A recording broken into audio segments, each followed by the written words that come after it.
Three, two, one. Herpes.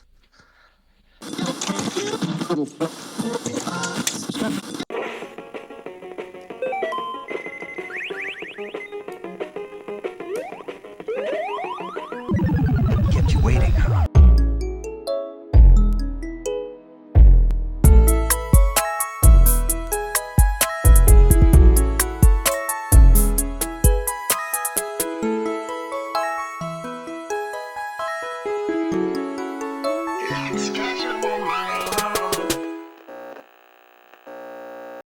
Hi, Dan. Hello, mate. You all right? I'm good. Can you do the introduction, please? Yep. Welcome to episode 4 of Casual Mode, your weekly relaxed retreat into news and happenings of the world we are interested in. I'm here with the Northwest's version to Bradley Wiggins' ugly cousin. It is Carl. We need to change that. Hello. We did. We repeated it again, but I don't give a shit. It's Casual Mode, mate. That is the point. It How is are the you, whole Dan? point, mate. All right. Okay. I've had just had a lovely dinner. What'd you have?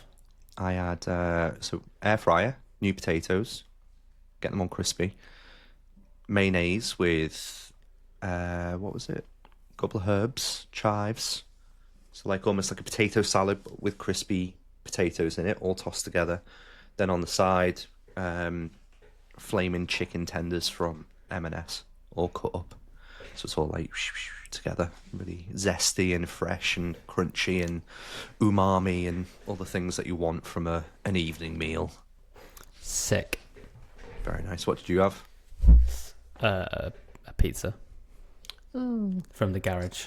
Oh, I can't say what I was going to say because otherwise you'll be like, oh, you've said something again about my private life and that'll get back to where I am. So, can't say it. We have plenty of garages where I live. No, it's more about your significant other and why you're eating pizza. In the dingle. Got a few things to talk about tonight. Oh dear, what have I done? There's quite a few. Not you. I'm not telling you off. Can if you want. Plenty of references for that if you want me to do that. As long as I'm not have to pay for it, that's fine. Okay, a bit strange. Okay, Astrobot. You interested at all in Astrobot? Yeah. Yeah. It's the, been the previous one was cool, so yeah, go for it. yeah, it's landed on I think a 94 at the moment did. on OpenCritic, which is pretty decent.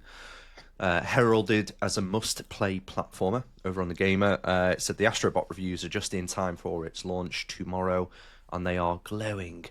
Critics across the board praise its vibrant levels and clever nods to PlayStation classics, as it holds the best possible badge on OpenCritic of Mighty, along with an average score of 94. It's 94. It says 93 on the article, but I'm changing it to 94. No, it has changed up, so yeah. That's why I'm doing it. That's how professional I am. With an average score of 94, as all critics so far recommend it. So what are the critics saying about it, Carl? Well, Game Rant gave Astrobot a 5-star score, describing it as pure joy in video game form, whilst also arguing that it's the best 3D platformer since Super Mario Odyssey. Do you ever play Odyssey? Yes. Did you finish Odyssey? No. Will you ever finish Odyssey? No. Do you like Vigs? Will you wear Vigs? Have you ever seen that video? No. Oh, okay, cultural important video. Tech Raptor gave the game a 9.5 out of 10, writing that it is a must-play title for anyone yearning for a classic 90s platformer and collectathon. And several other reviews, such as One More Game, already holding it up as a possible Game of the Year contender. IGN scored the game 9 out of 10, praising its collection of endlessly inventive levels, saying that never once becomes even remotely dull or repetitive. It's pretty fucking good, mate. It's pretty good for a game. So my only question would be, like, wasn't Astrobot like originally, or the first one that came out, wasn't it like a demo for the controllers, kind of haptics and stuff? Yeah. How long is this sequel? I don't know. I haven't actually checked. Because like, if it's going to be another essentially like another tech demo, that's quite bold, isn't it? 94. It says between 15 and 18 hours. Oh shit! Right. Okay. Wow. So it's fully fledged. But to be fair, Astro's Playroom took a chunky amount of time to complete it as well. Remember rightly. Did As you- much did as you it was complete a, it? I did not, but it was much as it's a tech kind of. Let me have a look. Okay, you want to be smart.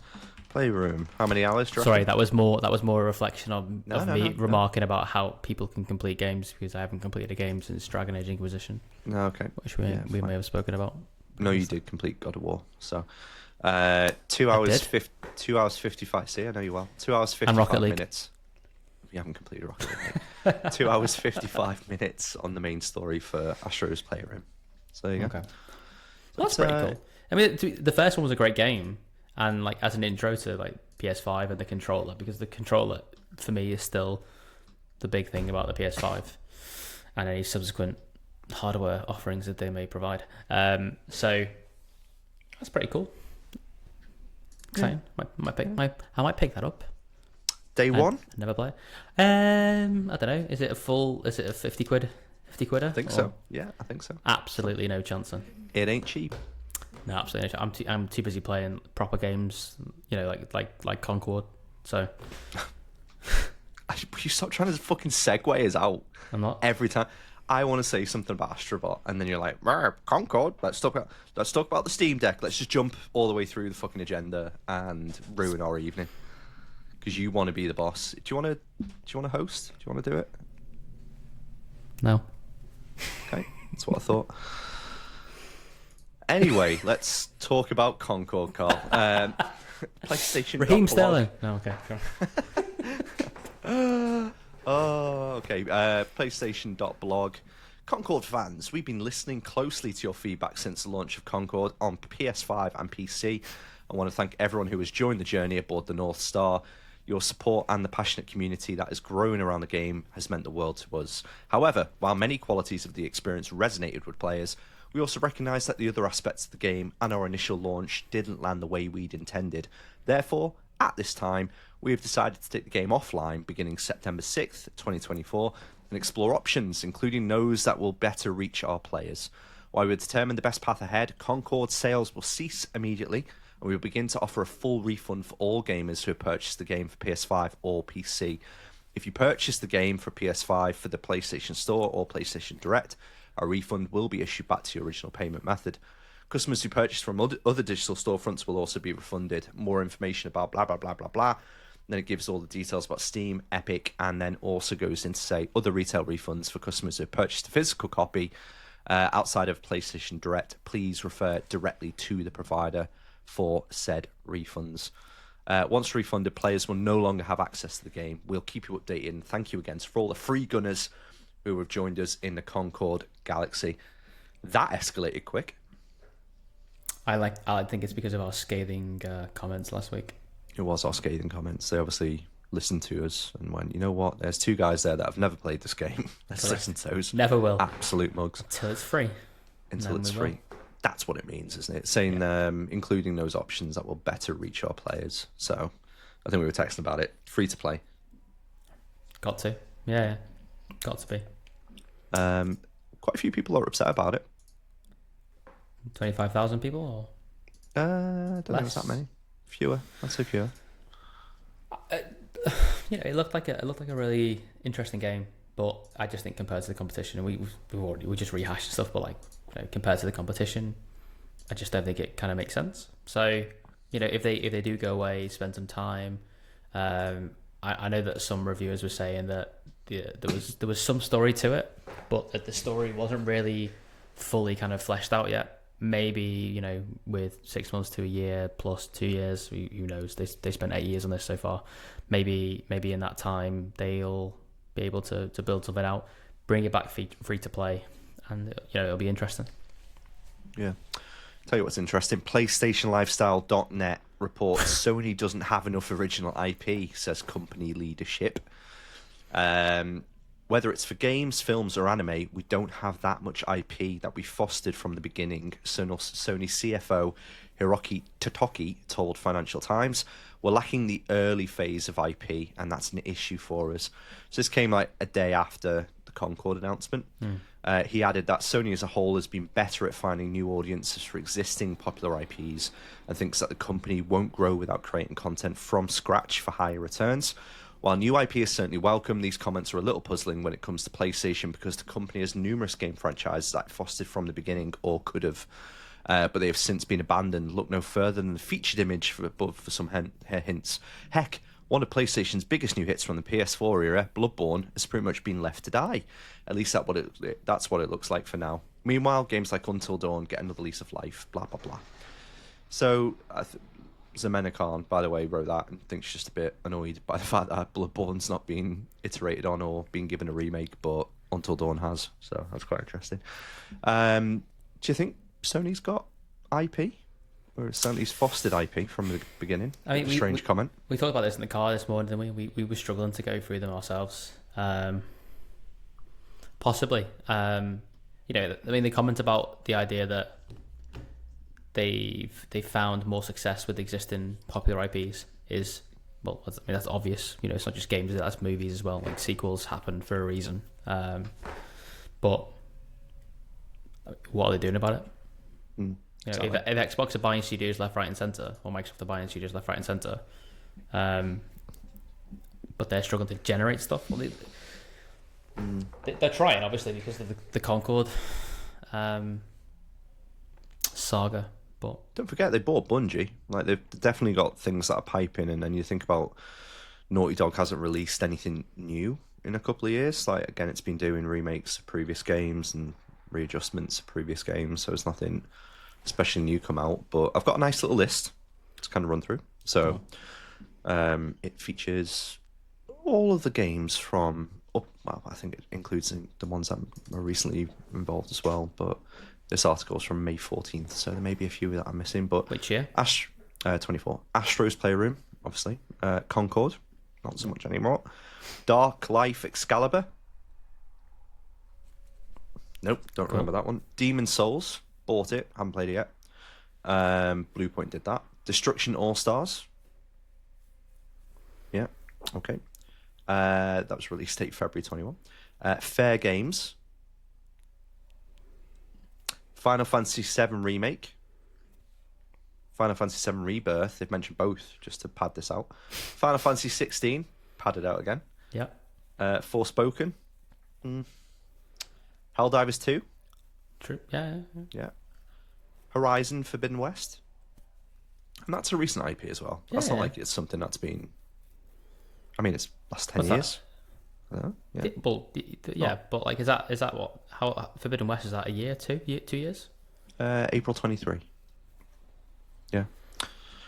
And then it goes on to Last of Us Part 1, Marvel Spider-Man, Spider-Man 2, Marvel's Wolverine, which is out next year, Pacific Drive, then you've got Phantom Blade Zero, Quantum Error, I have no idea what game that is, Ratchet and Clank Rift Apart, good game, Returnal, good game, Rise of the Ronin, Silent Hill 2 Remake, Stellar Blade, forget about Stellar Blade, Sword of the Sea by the Journey creator, Towers of Gazba, it's not out yet, but again, looks very Zelda-y, Uncharted, Legacy of Thieves collection. So they're the games that I've got on there. There's probably some that we've missed. We said Ghost of Tsushima, didn't we? Yeah, Gran Turismo, Ghost of Tsushima. Killzone. I mean, you compare that to recent Xbox games. So I know Halo Infinite was a few years ago. What else? I mean, sorry, just if we talk about like the individual games, like I'm gonna have little to contribute really. But like if you talk about if I think back about 6 months to a year ago, I feel like the same conversations were happening about Xbox, and people were like, "Oh, Game Pass is stale." So yeah, this feels a bit cyclical. Yeah, I mean, I'm looking through the list of games that have come on here. So you've had Halo Infinite was 2021, Forza Horizon 5, Starfield, Senua's Saga, Hellblade 2,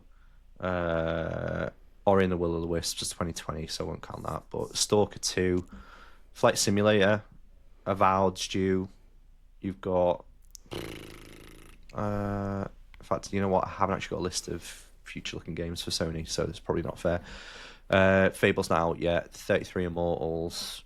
You've got... What else on here? Psychonauts 2. That was 2021. Valheim. That's on PC as well, isn't it? But was 2021, so it might have been an exclusive to console for them. Warhammer 40,000 40k. Dark Tide. 40k. Yeah, sorry. 40. That's 40,000. I'm not a nerd. So that's the number 40,000. Indiana Jones as well. That's not out yet, but that's another exclusive. It's going to be pretty tough, actually. It might be a good little exercise to try and compare upcoming exclusives for all the consoles and say who's actually winning out here, because I know we've been talking about it, and it'll segue quite nicely into the rumoured PS5 Pro announcement. So the next update, and this is over on cnet.com, PS5 Pro possible announcement could be imminent. Here's what we know. So holiday season is getting closer, and we're expecting a big upgrade for the PS5. Sony is reportedly planning to announce a Pro version of its PS5 console, promising significant boost in visual graphics and gameplay. One of the key changes reportedly coming with the PS5 Pro is a technology called upscaling.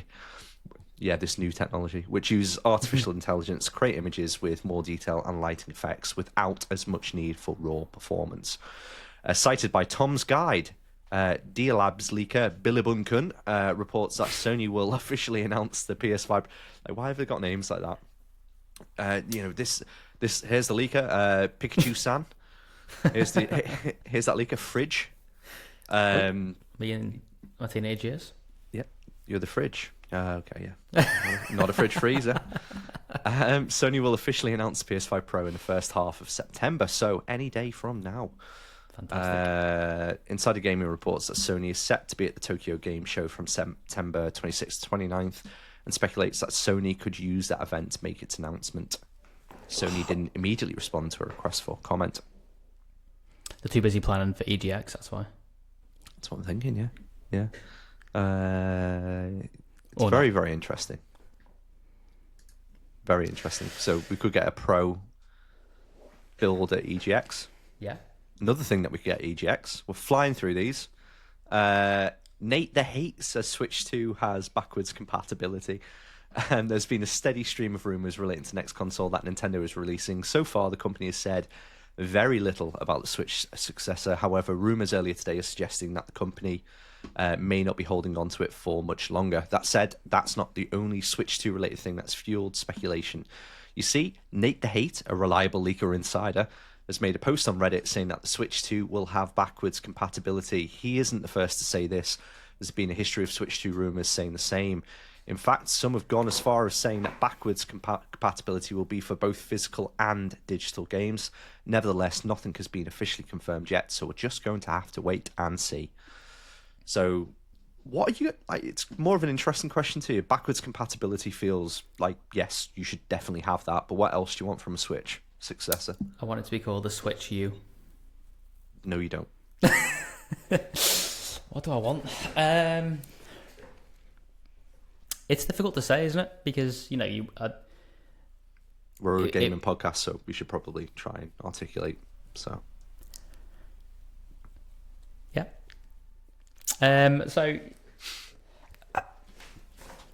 So I see the Switch as a bit of a gimmick at times, but I think it's a gimmick in a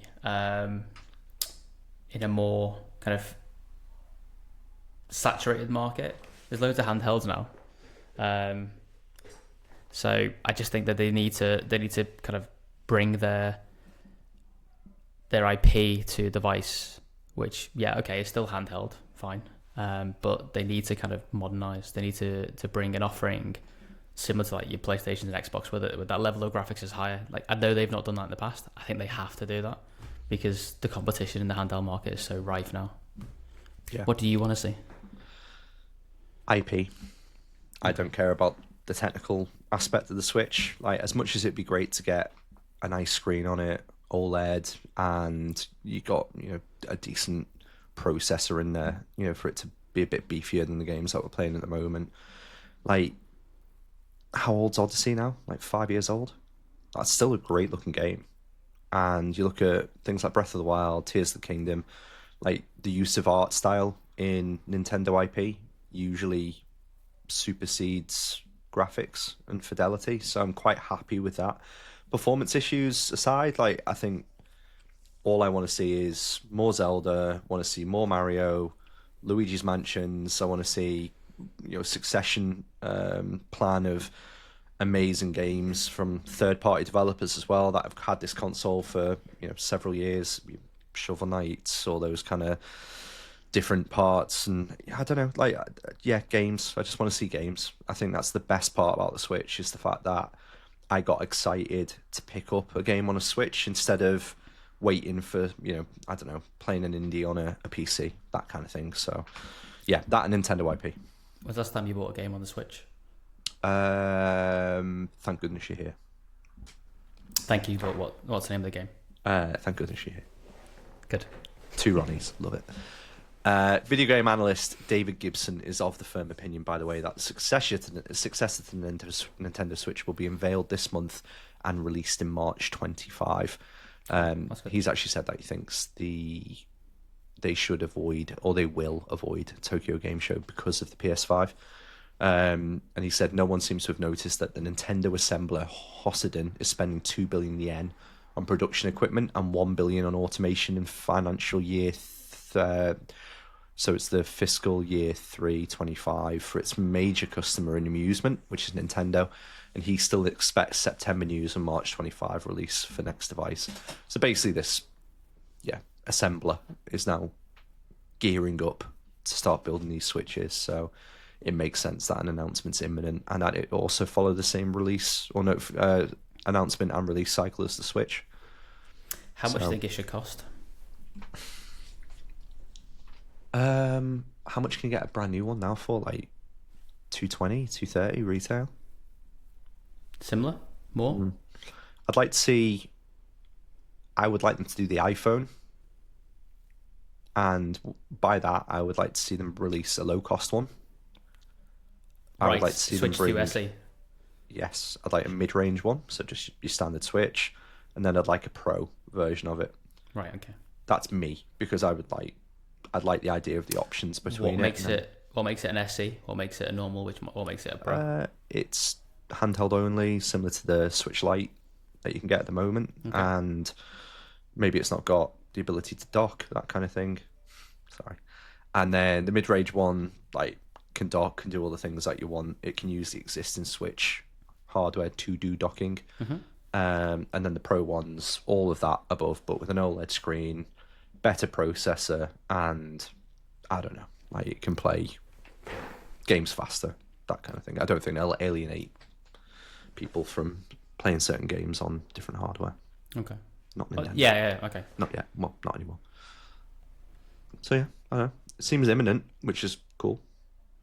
Announcements. Well overdue, isn't it? It's well overdue. I mean, that Nintendo Direct last week was dire. So it wasn't that bad. What did you give it? A 2 out of 10? 1 out of 10? I gave it a 2 out of 10. Could have been worse. Could have been a 1. Could have been a 1. Could have been a 1. Speaking of things that are middling in my reviews, so I have been watching Lord of the Rings, Rings of Power Season 2. Did you watch Season 1? I think I asked this last week. Season 1. Yeah, I watched Season 1. And what was your opinion on Season 1? I couldn't tell you what happened in it. That's how it resonated with me. Yeah. So, Variety.com. The Rings of Power makes Lord of the Rings a boring slog in a lifeless Season 2. God. That's savage. Isn't it the most expensive TV series ever? Yeah. And it is a stunning TV show. It's amazing. I don't actually like Bear... Yeah, there is a book. I don't like Bear McCreary's score as much as like I did with his God of War music. Like, I thought that was far, far better. So there's certain things that resonate quite well in it, but again, I'm not overly enamored by the music in it. The characters in it are boring. There's not a lot of exposition. I think that's a real problem for it. It just wants you to take some of the action on face value and then kind of discard it. It just feels very vacant at times. Right. But on the whole, I would still say the first 3 episodes that have been released, I think the 4th got released today. I haven't watched it yet. But the first 3 are better than Season 1. Right. Marginally. It's going in the right direction is probably the gut feel. However, that review and that headline that I've just read out is on the premise of the entire season that these guys have watched. So I'm assuming it's going to dip at some point for people to have felt that way. But yeah, it's following the the action again. So you're following Galadriel as she's trying to figure out what the fuck's happened with Sauron after she was betrayed by him and thought he was originally a man. You know, from just a standard man, just innocent man. And then Normal Ben.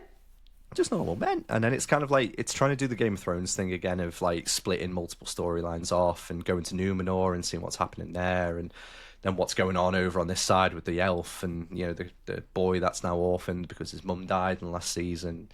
So there's loads, very uplifting, and there's loads of kind of like storylines going, but each one of them feels I've got no connection to any of the characters. Like I don't really care who lives, who dies. I don't really mind.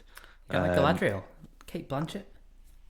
Yeah, I know, but Kate Blanchett was a good actor. I don't particularly think that the lady that plays Galadriel at this point's either directors are shit, which is probably more likely, or she's not a particularly great actor. So I don't know, but I'm finding it a bit tepid. But there's some scenes that are good, like, and it's paying a lot more lip service to the fans of like the set pieces of Lord of the Rings. So like I won't spoil it, but Is Trent in it? he's not in it now, and he's not the best at set pieces anymore, Carl. So let's move on from that. Tell you what. I tell you what, he isn't. Just get Reece James on a free kick over Trent. That's all I'm saying. Is he playing for the hospital team? He's never playing again. Get his sister in. Yeah, hilarious. So yeah, it's better. It's not the worst TV show I've ever watched, but it certainly isn't the best. What TV is show the that I've worst ever TV watched. show you've ever watched? The worst that I've ever seen to completion. Yeah. I never finished all the seasons of it, but I watched quite a few seasons of Sleepy Hollow. That was fucking atrocious. Right. Ichabod Crane. That's the worst English accent ever. And then there's a couple of other shit TV shows that were in the DC universe? You know, the Flash, and I know Arrow just went fucking stupid. And even the first couple of seasons of like Dexter, they were awful as well. So I never really gelled with those things too well. But yeah, it's not the worst TV show I've ever watched. So just quickly, you gonna watch it? I'm a hell. I just want to understand your opinions on the Orc Baby.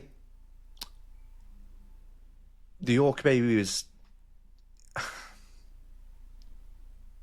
It was weird them having a moment where... And for people, obviously, that haven't watched it, there's just a scene where there's a female... Well, you wouldn't know it's a female orc. A female orc kind of goes... and there's a baby orc there, and it's a bit like, oh, why have you done that? It felt similar to episode 1 of Star Wars, where they start talking about midichlorian, and you're like, why do you need to why do we need to know that orcs, and there's female orcs and there's baby orcs, and they're not just created from mud like the Uruk-hai were, or they're not created from fallen elves like pretty much I think they're meant to be. So it felt like a impossibly silly thing to include. Is there? Yeah. Upshot. So You're not interested how I asked that question, considering I've not seen it. No, and I saw the text well, so thank you for asking. For anyone that's listening and watching, my wife just texted me saying she can hear me and wanted to know about that. I think you said shut the fuck up, but I didn't know. Okay. No, that's pretty much what she says on a standard day anyway, so I get used to that. So before we go through the releases for the month, September sweet releases, friend of the show, Pete. You need to edit that out. Nearly did it. No, don't. Now you need to edit that out. Why? Okay. Because he doesn't want his name saying, does he? Because it'll get traced back to him. No one listens to this, Stan. We can It dox doesn't him, we can matter. say where he lives, It it's fine. it doesn't matter. Okay, I'll take it Just out. takes one person with a bit of venom. One of which person I is know a all few. It takes falling in love with me. Yeah, well. We're in sorry another about final. that. Oh. Reece James. But just quickly, just clap so I can find this moment later. 3, 2, 1. Oh, I've done it. Oh, it's fine. It's fine. Sorry, Pete. Ready? Start again. You've just made it awful for you to edit. That's Dan, hilarious. why don't you talk a bit about the games from September now that I'm the host? We're not diving into that. We've been talking about Pete, friend of the show, Pete. Friend Oh, of the show, shit, Pete, okay. has bought a Steam Deck, Carl. Oh, that's a great console. It's a not a great console, console. it's PC. A handheld Same PC. thing. It's a great console. It's a handheld console. And I was curious to know, one, what you're going to modify on his Steam Deck when you see him, and also then what games are you going to recommend to him?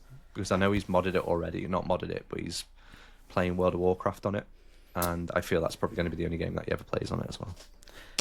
Yeah, no, I've heard that actually that there are some mods for WoW, which make it actually quite playable on the Steam Deck. And considering how old that game is, you know, it should run. Oh, it'll run like a beaut. A beaut. A beaut. What would I recommend to him? Emulation. I just think the Steam Deck can play AAA games, you know, with some level of issue, but the majority they can play, you know, to 30 frames a second with some caveats. But like for emulation, it's amazing. Like GameCube games, PS2 games. So what do I intend to do when he's at EGX with us? I intend to take it from him and go into Linux mode and install EmuDeck for him and blow his mind with games that he owns, and we will be re-downloading because he already owns them. Yeah, totally. He bought them from CX with a 2-year warranty. Yeah. CX is wasted now. There's nothing in there. Nothing good. Except Need for to sit charity shops. Yeah. Or we could do the car booty again this weekend. We could do. What we do? We're playing football this weekend. Yeah, Saturday, but Sunday. Are you going to outrun me again? Why'd you laugh? How many assists and goals did you get, Carl? That wasn't the challenge. The challenge was to outrun the other person. It was still interesting, let's put it that way. I was only 1 kilometre behind you and ran. I'll just goal hang then. There we go. I'll goal hang from you now can on. do, but... We'll lose, but I'll score an extra goal. Exactly. I'll stop you from scoring. I'll be in goal for them. Shin bonking everything everywhere. You can't fucking finish. Shin bonk. Get it on his head. He'll pop the ball. Sniper's dream. So, games that I think run particularly well on it. So, I quite like Baldur's Gate 3 for the Steam Deck, as much as it's not the best looking thing. But what are you going to say? It looks beautiful, but on the Steam Deck? On the Steam Deck, Act 1 and Act 2, it looks absolutely fine. Act 3, it's a bit tougher. But I found a preset this week on Reddit, which, to be fair, as long as you don't like lower the TDP, it looks pretty good. Okay. But I don't think that's a game to pick though. I mean, he's not played it properly yet. Pete, so has Pete played it? I don't think so. So, if anything, probably play it better than his PC. Knowing what Pete's like for buying PCs, he's probably got a Nvidia One running. It was a joke. It was not meant to be the fucking very first video card. It was a fucking joke. For the people listening on Pocket Casts, I didn't make a response.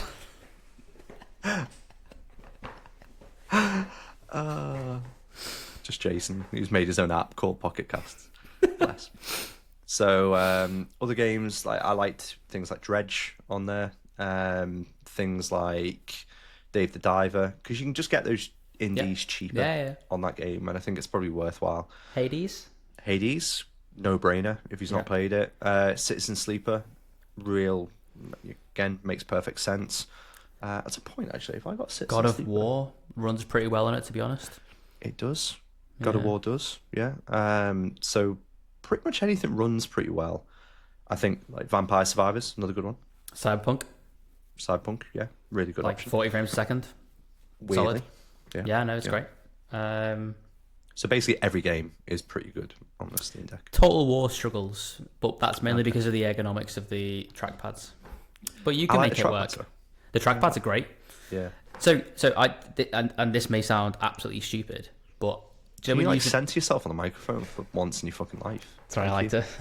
No, I know you do. Like, just go on, edge yourself. I've got scoliosis. I don't speak French. Okay. So those trackpads, do you know how like the haptics on them, like as you move, it kind of like feels like you're like depressing them a little bit. They don't move, which is thumbs up. They don't move, which blows my mind. The haptics make it feel like they're kind of like responding to your touch, but that's just like how good the It's like a PS5 adaptive triggers level of haptics. It's so good.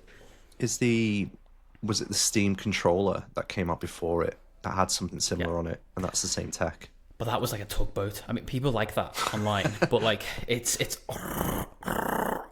felt a bit clunky. You had one. I had a Steam Link and I had a Steam controller. Yeah. You know what I mean? You should have been podcasting a long time ago. It's just your dazzling character, obviously, that prevented you from doing it. Yeah. Any other games you'd recommend? Honestly, I play a lot of. I stream a lot of games from. Obviously, I spoke about Baldur's Gate stream from my PC. I do Chiaki, whatever it's called, for my PlayStation, and I do like there's a few apps which do Xbox remote play as well. I do a lot of that because those are obviously great games, and my home network is quite good. So I can just lay in bed and play those, and it's nice. Lay in bed and play on those. Cool. Yeah, that I'm watching, Kill Tony on YouTube these days. I've been binging that. It's good, isn't binging it. It's so funny. Yeah. The more I watch it, the more I get like the little references that kind of come back, and it's so funny.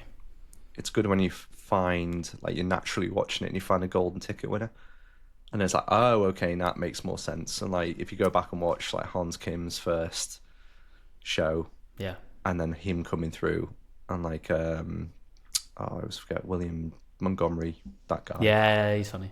Yeah, like, you just so many really good comedians that have come through it, but it's a controversial show. It's apparently Netflix were very close to, or are very close to picking it up. Okay. I mean, I happened to stumble upon. I don't know their names. There's two guys who do a podcast where they were talking to him back when he got cancelled at some point in 2021, and he was talking through like the whole process of like how he got cancelled and stuff, and that was fascinating. Like there was to be fair, he was quite brutal to like one of the Chinese guys who came on, but then there was like an orchestrated thing where before the guy had posted a clip of the video, a news agency in China had already posted it, and he was getting absolutely spammed, so they obviously messed up the time and stuff. It was funny to watch as he was going through it, and obviously you take everything with a pinch of salt because there's a bias there, but it's fascinating. It's fascinating. I can't wait to get cancelled so I can stop doing this. So it feels like we've gone through that period of people not getting cancelled anymore. Don't test it, Dan. No, I mean, you've got a good job. Don't lose. I'm not going to lose my job. Like, I'm not going to say anything that controversial at all. But I think in terms of like the wider like community of people now on social media, it doesn't feel as prominent as what it did even 2-3 years ago. Especially around comedy. Like, again, comedy was like a hotbed for people. You're punching down. You're not doing this right. You can't make those type of jokes. Like, you're being insensitive. You're doing. It's like it became difficult for people to continue doing comedy. So I think it's refreshing to see it swing the other way, where you have seen like Kill Tony's been going for 10 years, I think, for a very, very long time. But to now see it starting to get its merit and its flowers, it's quite nice, because I think the community as a whole are going, you know what, this is something that we really enjoy. I'm quite proud of it. I want to share it, and it's getting the word out there. So much so that now you're starting to see like the AAA comedians and the ones that are really on vogue. Like Matt Rife was on. I saw that. Yeah, it was good. And really good. Didn't he get cancelled as well? I think pretty much anyone that's been on that show at some point has been cancelled. But that's the point. It's like two fingers up to the establishment saying, do what you want, we don't really care. You need to have a sacred clown in a community. You need to have someone there that can say something that's a little bit on the edge and they can get away with it. Like, again, I've been fortunate enough to be that person in my group of friends at points, but I've also been on the receiving end of when like that can turn the other way. And usually it's only ever happened if it's been with someone that's online, because I've said something and they've not found it funny, and rightfully so, that person's turned around and gone, that's not fair. That's never happened to me in person. I've never had that reaction, but you do get that, I think, when you're online, or perpetually online, like we all are these days. But yeah, back to the original point. Good for you. Cool, Tony. It's worth it. It's good, isn't it? It's good fun. You go. When you want to binge 2 hours, just leave it on the background. It's just funny. Yeah. No, it's great. It's like, again, the lack of adverts, because I don't think it's monetized for that reason, makes it brilliant. And it's just, it gets a load of stick, but it's also fantastic the amount of like disabled comedians that it sponsors and promotes through it. Is Like, that why you watch it? no, well, it's not one of the reasons I watch it, but like if anyone's ever like accusational over things like that, not having a heart or a conscience, I'd always say you can find that in most content that people are producing, because there's always a character and an individual sitting behind it. Same as podcasts, like you watch the likes of Theo Vaughn or Andrew Schultz or Joe Rogan. Like, all of them are controversial. All of them are going to say something that you probably don't like at some point. However, there are always elements of humanism in those things. And I think I like looking for that part rather than the, get offended by this, that point. So Why did you name 3 predominantly right-wing podcasters rather than, some centrist stuff or some left-wing stuff? I don't know any centrist or left-wing podcasters. Do you know Brian Taylor Cohen? No. No, I didn't think you did. No, but I don't like some of the, I don't know. We're right, getting off topic. We are getting off topic, but This it's is fine. fun though. I like this. But I don't know any. So what was the name of the UK one who James Acaster? Because he was very vocal about Ricky Gervais and Great guy. He made Great guy. great guy. Now you are going off topic. Sorry. But like he went off on one, I think, on his stand up about like Ricky Gervais punching down, making trans jokes, and then it became kind of like, I don't know, like there was a swirl of like more political commentary around that. Whereas when you get the jokes on the other side, you get just a comedian like Dave Chappelle who'll make a joke and then he'll get cancelled for it, rather than the other way around where it's like they've said something like really, really prominent and they need to be praised. And it's like, that's not the purpose of a comedian to me. It's not for them to sit there and say something that's applauded and like they're getting a pat on the back for saying it. It should be something that is funny. They're there to be funny. Correct. So That's you might literally- find it funny. That's literally their job. Yeah. Literally. It's your job. Like you might find it scoring funny. goals when you go hang. And yeah, exactly. Okay. Yeah, fine. We'll see who scores more and maybe does more running on Saturday. But let us know like what your thoughts are as well. I don't know how you'd let us know, but if you want to go over to our Discord, you go over to, I can't remember the website now.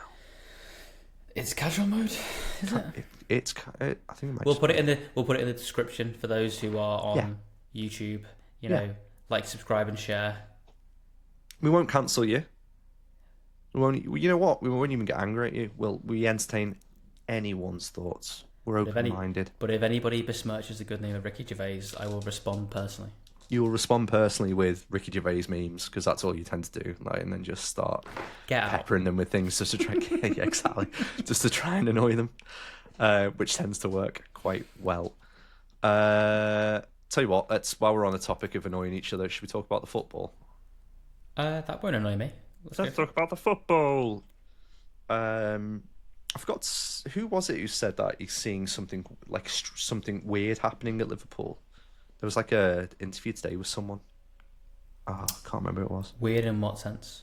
As in like strange, not good. Like there's something bubbling under the surface. It's not been on the Liverpool FC subreddit, so I'm just trying to destabilise you. It's fine. So over the weekend, we had Arsenal drew with Brighton. controversial. Declan Rice red card. What do you think about that red card? So I watched the overlap today, and Neville asked Ian Wright what he thought, and he was like, "Oh yeah, shouldn't have been a yellow card." Because the ball was still moving. Great Ian Wright impression, by the way. I haven't got a flat cap, so I can't put it on. True. Yeah. Mister, what was the teacher's name? Oh, I thought you were dead. Piss off. Sorry. So he was So like, "Oh, you know, traumatized. the ball was still moving, so you know it can't be delay and play. But like, if you kick the ball away, so the ball can't stop, then you are still delaying play. So that doesn't really hold water for me. But I understand where they're coming from because he wasn't delaying the immediate start of play, and there were other instances in that game where, you know, you could argue. I can see why they sent him off, and to be fair, it's funny. And normally it's me getting wound up about Liverpool being unfairly treated. So it's nice to see Arsenal get pissed off, and Mikel Arteta is very good for it. He is. It's a absolutely disgrace. It's a disgrace. Bruno Tognoli. Seven. That's Len Goodman. He's dead now. Rest in peace. Oh, right. I didn't watch it. Sorry. The best I could. Rest in power. So yeah, it happened in the 50th minute. So my stance is, if that had happened in the 80 plus minutes, then that would have been a second yellow and a red card. But because it happened in the 50th minute, I think that was a very, very harsh red card. Can you do me a favour? After this finishes, I don't expect you to do it now. Can you find me somewhere in the rules where it dictates that the time of the game No, I totally agree. affects the decision making? Totally agree.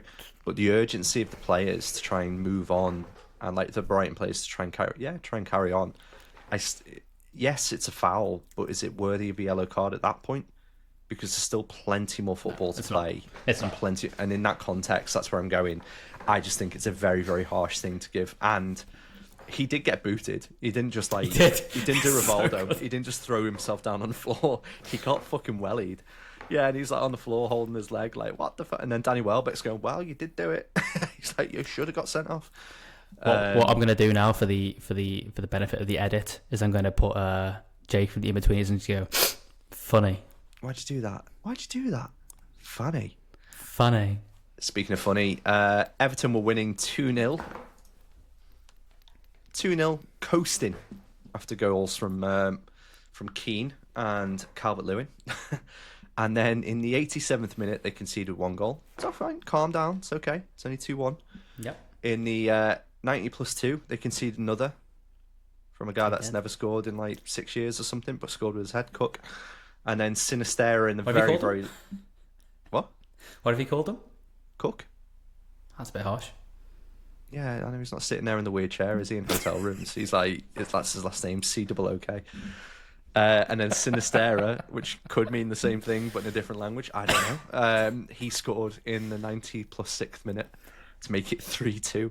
They're going down, aren't they? They've got to go. Like, even Calvert-Lewin's like playing most matches now, and they're still not getting wins, even though they're winning up until the 87th minute. Ridiculous, but very funny. That new stadium looks great though, so let's just find the positives. Yeah, it's good. It's okay. They've got a new mural on the top of they've got their crest painted on top of their dressing room now as well. Amazing. And it got retweeted by a load of Everton fans that are also painters and decorators, going, the edging on that is fucking atrocious, which is hilarious as well. The fact that Everton fans now finding a problem with a crest that's painted on top of a ceiling. Oh, you gotta love it. Brentford won at Southampton. That was 3-1. Or rather at Brentford, I should say. They won 3-1 against Southampton. Ipswich and Fulham drew. Yep. Leicester lost at home to Villa, which I suppose actually is now expected. Villa on the up. West Ham lost at home to Manchester City. And then on Sunday, the 1st September, in order of games, Chelsea drew Crystal Palace. What a shame. I thought we should have won that. I think the goal from... Was it Lise? I didn't watch it, unfortunately. No, because Lise's gone to Bayern. Oh, what's the guy's name? Eze? Yeah, from Eze was great. Really good, just took it really well. And most of that was against the run of play. However, in the second half, they did start to really get into it and got a hell of a lot more shots on. They got more shots on target in the first 10 minutes of the second half than they did the entirety of the first. But I do agree with Maresca that it is a building process, and you can see the improvement in the team week on week. And I think after winning, 6-2 week before away at Wolves, I'm pretty happy. So I'm not doing the thing of Mourinho going like, you can't accept defeat. As soon as you start doing that, you're a small club. Like, I'm just happy with the progress, and we're not losing those games where previously we would have. Okay? Yeah. Is that all right? Yeah. Newcastle United beat Tottenham. Go on. What are you going to say? I was going to say that I thought the 6-2 flattered Chelsea, to be honest. I think Madueke was incredible, but I thought the 6-2... The first half, I was like, "Oh, Wolves are pretty tasty here." So actually, I wasn't surprised by the result this week. Okay, thank you. But you know who walked off with the 10 in that 6-2? Cole Palmer with the hat trick of assists. Not Madueke with his goals, because that's more important. Madueke, just go. Newcastle beat Tottenham at home 2-1, and then here we go. Manchester United at home lost 3-0 to Liverpool. Goals from Dodgy Daddy Luis Diaz, 35 minutes and 42 minutes, and Mohamed new haircut Salah on 56 minutes as well. What a man. Chelsea legend. Chelsea legend. Scored 2 goals. So Casemiro had an absolute stinker. So He did. what's that? What actually happened for the 2 goals? You just like basically get hustled off it and pass it back, or what was the crack? So in order for me to come across like I know what I'm talking about, so yeah, basically, yeah, that was the case. So we hustled Casemiro, but from what Slot said afterwards, he made a tactical choice to keep the wingers up high, to keep that pressure high, so that when we pressed Casemiro, the moment he lost the ball, we were overloading them because their fullbacks were high, our wingers were higher, and so we were just basically the lit was exposed. Although for the first 15 minutes, I thought the lit was really good,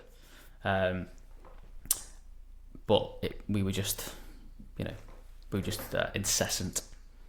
Great game to watch. Did you watch the game? No, I watched the highlights. So 3 players that got 9s. Okay. Ratings, I should say, on Sky. So you had Salah rated as a 9. Yeah, Diaz. Diaz a 9. Third one. Let me guess the third one.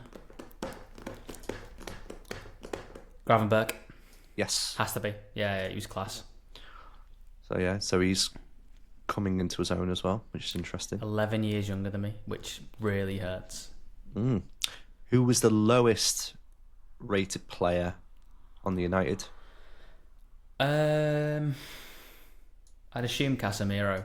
It was on a 3. But also Rashford got 4. Yeah, Rashford was pretty poor. The guy who came on for Casemiro, I can't remember his name, Coley something. Collier. Yeah, so the He third got goal, 6. he shouldn't have got that. The third goal, he was like ridiculously out of position, and it made it very easy for Mo. Mo was class, as you'd expect. Onana's crap. Yeah, Onana's on a 5. Martinez got a 5. Mainu got a 5. Xerxes got a 5. Garnacho got a 6. Maguire got a 6. Ahmad got a 7. And then Ericsson, NA. Don't know if he just collapsed again, but NA. NA for Ericsson. Oh dear. Dark joke, everyone. Dark joke. Very good. Yeah, some international period this week. Bit shit. Yeah, can I ask you a question about the Premier League before we move on to the international? If you want to, yeah. Go on. Top 4, what are you saying? Quick fire. Just don't think about it too much. City, Liverpool, Arsenal, Chelsea. You think Chelsea 4th?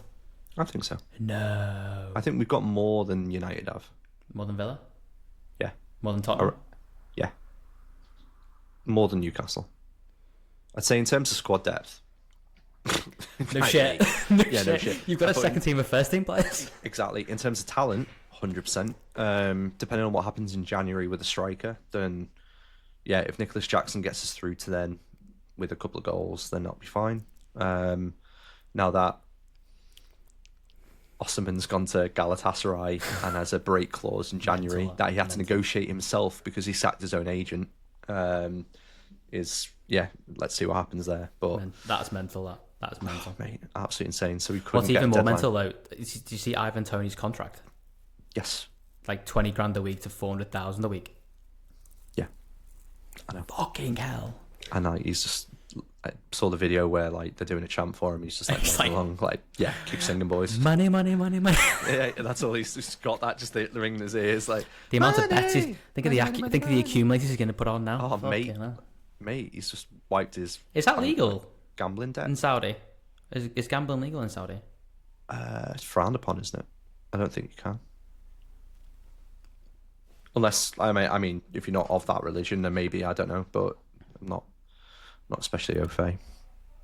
Oh, is he French? I don't know. Maybe it's English. We can talk about the hotels if you want. We definitely should. We should. So, Premier League clears Chelsea's 76 million sale of 2 hotels to avoid PSR breach. The Millennium and Copthorne hotels were sold by Chelsea FC Holdings to Blue Code 22.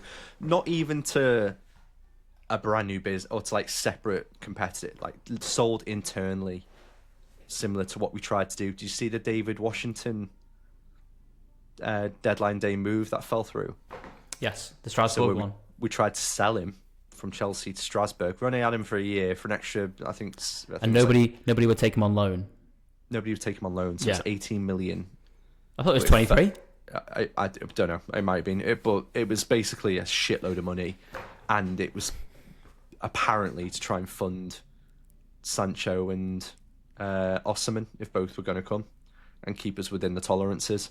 So the fact that obviously as soon as we knew that it wasn't going to happen, that deal fell through, and then people are saying Chelsea can't even sell to themselves, which is quite funny. But we evidently can, because we've sold 2 hotels for 76 million from Chelsea FC Holdings. Everyone else is playing football and you're playing Monopoly. Yeah, quite literally are. Yeah. Can I ask you a question? Yes. I want to do a Gervais joke then, but I won't. As a Chelsea fan, how do you feel about this? It's bad, isn't it? It's not great. I'm not happy about it because I think it's making us look a little bit silly. And more so. So for context, that deal meant that we made a loss of 89.9 million instead of the 166.4. So what is annoying is it's taken the shine off a really good summer, in where we're nearly break even, and we're more than likely going to break even by the time that the other window's closed in a couple of days' time. You know, for like the Saudi leagues. I thought you said you could make a loss of 100. No, that's a loss as a business, so not losses from a transfer perspective. Yeah, so okay. It's over a financial year as well, so from April to April, so it's a bit different. But what's Chelsea's EBITDA? Great question. I'm not too sure. Runs 3 businesses, doesn't know Chelsea's EBITDA. I don't know football clubs EBITDA off the top of my head. It's on its way down. Put it that way. It's not good. It's not doing well. 7th of March 24. So for 22-23, it was. No, I don't want to add that. So the group itself. So the turnover broke 500 million. So the profitability of that. Losses offset by increasing operating expenses. Not much going on. Group generated profits on disposal of player registrations and fixed assets of 144.2 million, which helped offset the increased operational costs seen in the year. Losses before taxation reduced from 121.4 the previous year to 90.1 for 22-23. Despite the loss and the continued fallout from the sanctions placed on the club in the prior year, because obviously we had the limitations because of Abramovich, the club continues to comply with UEFA and the Premier League financial regulations, which now we are confident we're going to do again. So in terms of EBIT, I don't know. I think it's what about the jar? What about the jar, lad? What about the jar? Yes, it's not. Apologies for anybody who had to listen to that. That was my question. I wish I didn't ask him. Sorry. Dan is a consummate professional and he cannot resist a question like that. I can't, and I'm disappointed that I don't know it. So, but you know what I do know, Carl? September's going to be a great month for games. Let's get back on games.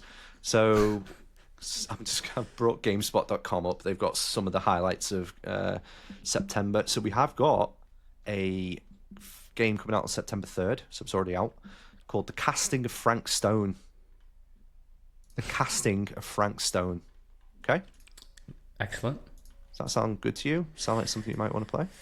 Nope, because it says spooky, and spooky games means horror, and horror makes me sleep bad. Yeah, all reviews on Steam mixed. Maybe good, might be good. If you like horror, maybe give that a go. Age of Mythology Retold. So I actually read something about this today, and apparently they're charging for 21-year-old JPEGs as DLC. Okay. And people have pushed back on that, that is interesting. That is cheeky. But I mean, the Age of Empires kind of games are very close to my heart. So it's the original team as well, which is interesting. But you can get multiple different versions of this on Steam. Is very positive.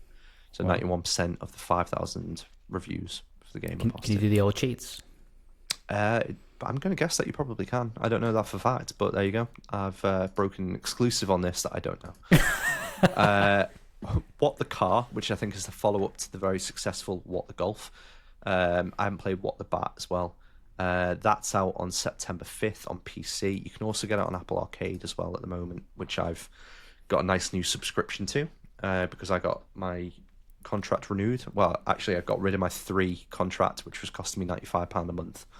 And I'm now with EE, which is costing me £25, but I get Netflix for free and I get 6 months of Apple TV, Apple Arcade, and Apple Music. I'd just like to take this moment to thank our sponsors from EE for their services. Thank you. Other mobile providers are available, like the JARG ones that Carl no doubt uses. But anyway, What the Car seems to be getting good reviews, so that's pretty good. Next, NBA 2K25. Do you like a basketball game? No, Why not? I'm not told. Not like basketball? No.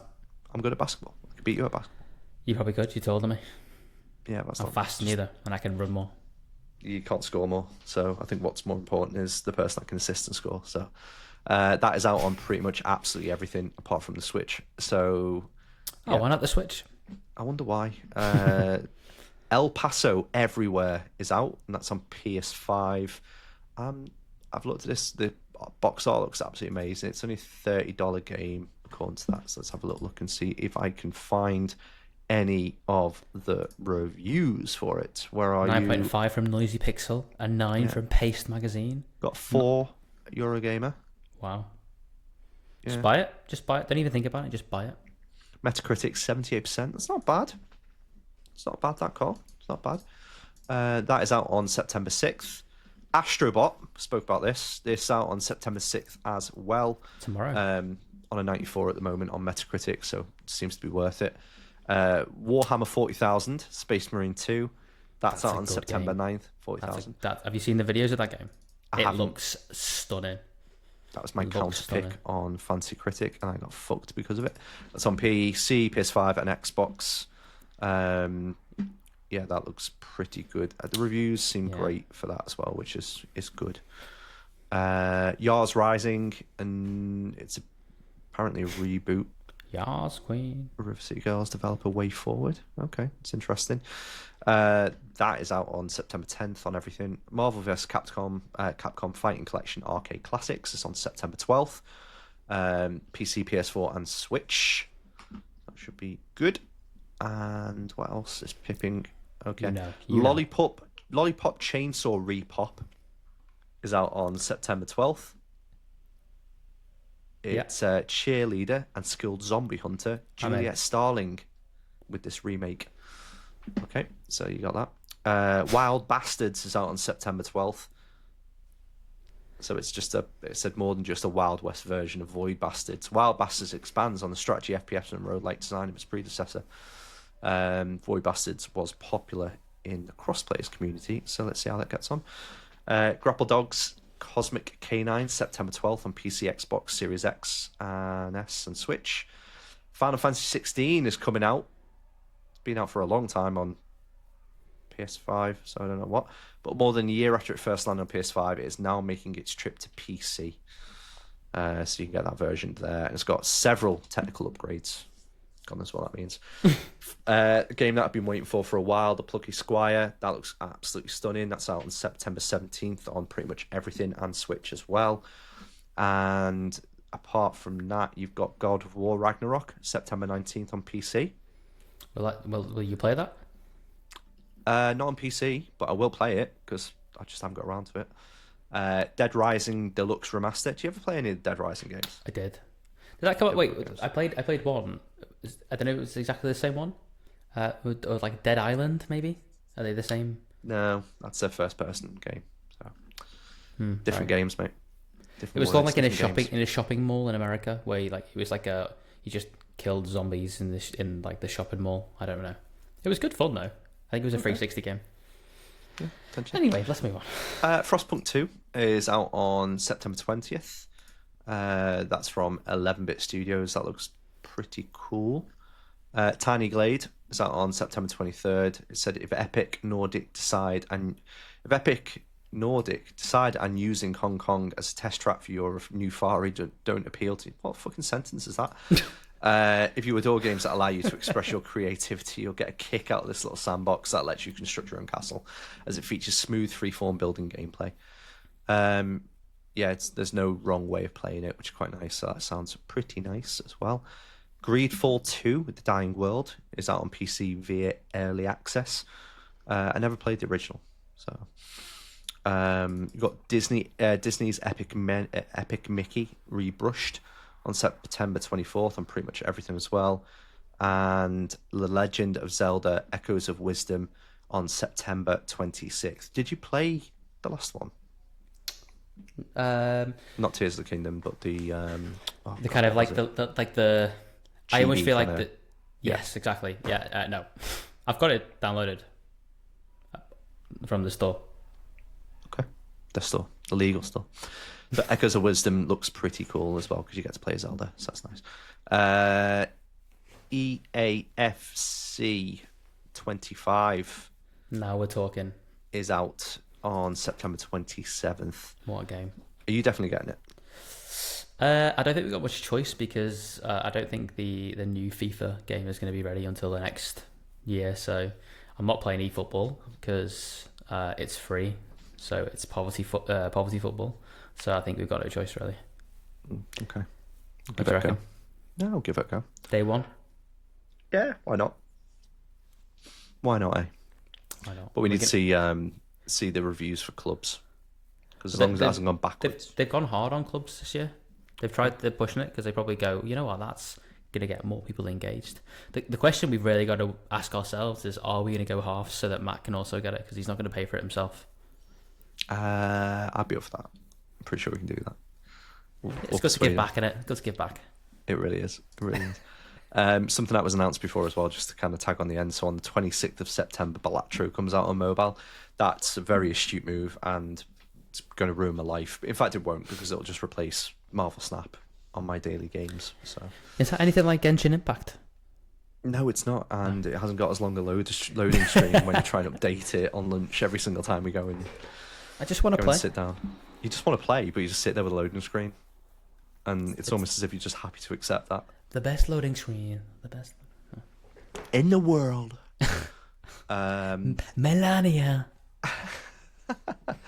So deals of the week. So mine was pretty straightforward, but Football Manager 24 is free at the moment on the Epic Store, and I think it's free for another week. So if you are listening, jump on and download it. That is an absolute cracking one. Carl, yours? Mine is Battlestar Galactica 3. Baldur's Gate 3 is 20% off on Steam at the minute, so it's 40 quid, which I think is a wicked price. It's very good, isn't it? It's mad though that game hasn't really reduced that much. Just shows how good it is. Yeah, I completely agree. Amazing. Wonder if the Larian guys will be there at EGX this year, and I might build the courage up to go and say hello this time. We should invite them on. They can, build their exposure levels. We need to start doing that, actually, get people on. Just so we can take the piss out of them. I think once we get on Pocket Casts, it's... That's it then. Yeah, Stairway to Heaven. Excuse me, can you tell me what you think of Ricky Gervais? Hello? Anybody? Are you there? Hello? Why have you left?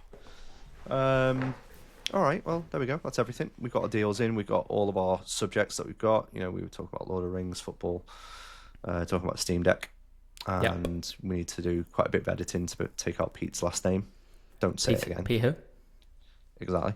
Friend of the show, Pete. That's how we do it. Rather than you just trying to